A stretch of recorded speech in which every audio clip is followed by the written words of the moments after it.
It was a warm summer evening in 1997, the kind where the air feels heavy with the scent of freshly cut grass and the faint buzz of cicadas fills the quiet streets. Emily Carter, a bright-eyed 12-year-old with an adventurous spirit, had decided to take a short walk to the corner store to grab an ice cream cone before dinner. Her parents were in the backyard, tending to the garden, and she promised she'd be back in 10 minutes. The town was small, almost sleepy, where everyone knew everyone else, and nothing seemed out of place. Yet that night, as Emily skipped down the cracked sidewalk, humming a tune, the ordinary world began to feel just a little off, though no one noticed it yet. By the time Emily reached the store, the neon sign buzzed faintly above the door, casting a pale light over the sidewalk. She pushed the door open, the little bell jingling as she stepped inside. Inside, the shop smelled like a mix of candy and old wood, the shelves stacked neatly with snacks and soda cans. A couple of familiar faces waved from behind the counter, and Emily smiled back, reaching for her favorite chocolate ice cream. But when she turned to pay, the shop seemed suddenly colder, quieter. Shadows stretched oddly across the floor, and the faint sound of a door creaking somewhere outside made her glance nervously toward the street. Then, in a blink, she was gone. Outside the store, the neighborhood carried on as usual. Streetlights flickered on, a dog barked somewhere down the block, and the hum of a distant car engine faded into the night. But Emily never returned home. Her parents, growing worried after only a few minutes, rushed outside to search the streets. Neighbors were alerted, flashlights swung through the empty alleys, and police officers arrived to comb the area, calling her name into the darkness. Yet there were no footprints leading away, no tire tracks, nothing that hinted at where she had gone. The only evidence of her presence that night was the faint echo of a bell from the corner store, and an unshakable feeling that something unseen had slipped silently into the small town, taking Emily with it. As the years went by, Emily's disappearance became a shadow over the small town, a wound that never fully healed. The initial chaos of police searches and neighborhood patrols faded, leaving behind only fading posters and yellowing newspaper clippings plastered to telephone poles and shop windows. Each year, her parents kept vigil in quiet desperation, refusing to give up hope. But the community slowly settled into a fragile acceptance that Emily might never be found. Children were warned to stay close to home. Strangers were eyed suspiciously, and whispers of what might have happened to her became a constant, unspoken background hum in the town's daily life. Every summer, the anniversary of her disappearance brought a sense of eerie remembrance. Friends, neighbors, and family would gather near the corner store where she had last been seen, lighting candles and leaving flowers, frozen in a moment that refused to move forward. The store itself had changed owners, but the memory of that night lingered like a ghost, whispered among townsfolk who couldn't shake the feeling that Emily's presence still lingered there. Some swore they heard the faintest sounds of a child's laughter late at night. Others claimed shadows moved strangely in the corner of their eyes. But all were dismissed as tricks of memory and imagination. Yet no one could completely ignore the unease that had settled over the town. Despite the passage of time, the search for Emily never truly ended. Every tip, every strange sighting, and every reported clue was pursued with the same cautious hope, though none led to answers. Detective files grew thick with notes, photographs, and unsolved leads, each one a reminder of the mystery that refused to die.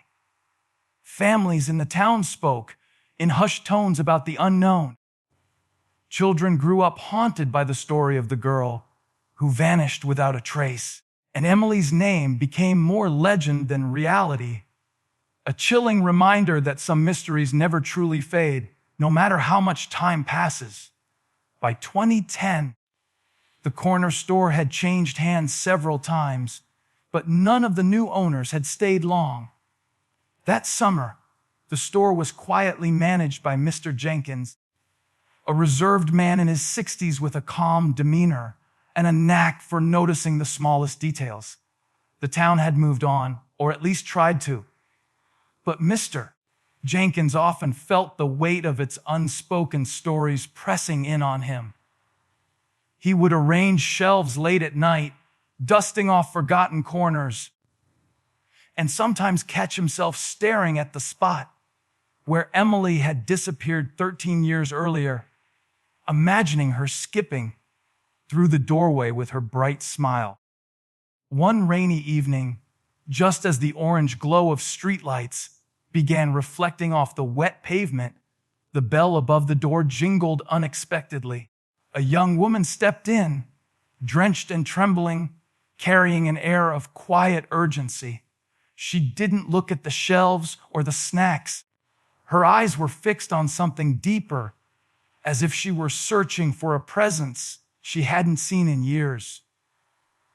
Mr. Jenkins noticed the way she hesitated, her fingers twitching nervously, and the hairs on the back of his neck rose instinctively. There was something about her, the way she carried herself, the distant look in her eyes, that made the familiar hum of the store feel suddenly off. The woman walked slowly toward the counter, her voice barely a whisper. "Do you remember her?" she asked, almost more to herself than to Mr. Jenkins. He blinked, puzzled, and leaned closer. She froze, turned her gaze directly toward him, and spoke a single word that made the blood run cold. "Emily." In that instant, the ordinary store seemed to warp around them. The fluorescent lights flickered, the rain outside sounded sharper, and the air itself felt heavier, as if holding its breath. Mr. Jenkins felt a chill settle into his bones. Something long buried had just resurfaced, and he couldn't yet understand whether it was a memory, a warning, or a truth far more horrifying than he could imagine. The moment the word "Emily" left her lips, Mr. Jenkins' hands shook slightly as he reached for the phone. He dialed the police, his voice trembling as he explained the situation, but the young woman didn't move. She stood frozen, eyes wide, and darting toward the corners of the store, as though she could sense something lingering in the shadows. When the authorities arrived, her demeanor didn't change. If anything, it grew more intense, more haunted. Detectives leaned in, notebooks ready, as she began recounting details that no one outside the Carter family could have known. Her voice was soft, almost melodic, yet every word carried a weight that pressed on the room like a storm cloud about to break. She spoke of a cabin deep in the woods, miles beyond the town's limits, hidden behind overgrown trails and dead branches that seemed to claw at anyone daring to enter. Emily had been kept there, she said, by a stranger who no one had suspected. A man who blended into the town's everyday life, whose face passed unnoticed in crowds, whose smile hid darkness. The cabin had long been abandoned, but the memories of it lingered, etched in the woman's mind like carvings in wood. She described the faint sounds of a girl crying, the scuff marks on the floorboards, and a diary stuffed beneath a loose floorboard where Emily had recorded every fleeting thought of her captivity. Every word sent shivers down Mr. Jenkins' spine. It felt as if the cabin itself was present in the room, watching, breathing. As the detective scribbled notes frantically, The woman's voice trembled but did not falter. She spoke of moments so precise, so horrifyingly ordinary, that the story became almost unbearable to listen to. She claimed that late at night, the sounds of Emily's voice had somehow reached her, a whisper carried by the wind. Or perhaps something darker, something beyond comprehension. Mr. Jenkins couldn't shake the feeling that the shop, the streets outside, even the quiet town itself, was connected to the mystery in ways no one could explain. The air seemed charged, heavy with secrets, and every shadow in the corners of the store felt alive. The revelation wasn't just shocking. It was as if the past had come crashing into the present, demanding to be noticed, demanding to be feared. Authorities immediately organized a search of the cabin deep in the woods, guided by the woman's precise directions. The forest was thick, the underbrush tangled and suffocating, forcing officers to hack through branches as they went. Every step seemed to echo, as if the trees themselves were watching, listening. When they finally reached the cabin, it was nothing more than a weathered, decaying structure, its windows shattered, paint peeling, and doors hanging crooked on their hinges. The air around it was heavy and still, and the faint smell of damp earth mixed with something far more unsettling, an odor that no one could quite place, but that made the hairs on their necks stand on end. Inside, the cabin was a chilling time capsule.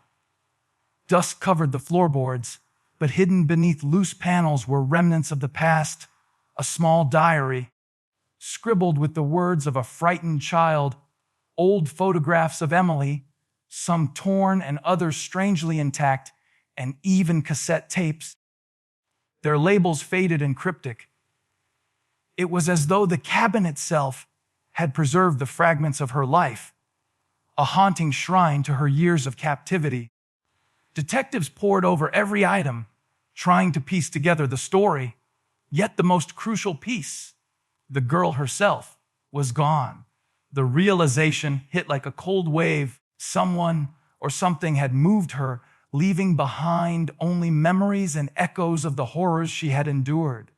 Mr. Jenkins couldn't shake the feeling that the story wasn't finished. Even after leaving the cabin, the woman's words echoed in his mind, and the town seemed different, heavier somehow, as if the mystery had seeped into its very streets. At night, he swore he could hear faint whispers in the wind, faint giggles or cries that vanished as quickly as they appeared. The diary, the photographs, the recordings, they were all warnings, fragments of a story that refused to be fully told.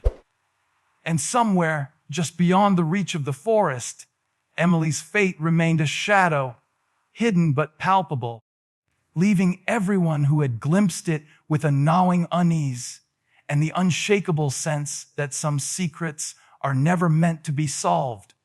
And to this day, no one truly knows what happened to Emily Carter. The cabin remains abandoned, the diary and photographs locked away, and the forest keeps its secrets tightly hidden. Some say on quiet nights, you can still hear her voice carried on the wind, calling, pleading, or perhaps warning. Her disappearance wasn't just a tragedy. It was a reminder that some mysteries never truly end, and some shadows never fully fade. So, the next time you walk past an empty store or hear a whisper where no one is, remember Emily, because maybe, just maybe, she's still trying to be heard. If you liked this video, don't forget to hit that like button, share it with your friends, and drop your thoughts in the comments below. Most importantly, subscribe and hit the bell icon so the next secret finds you first.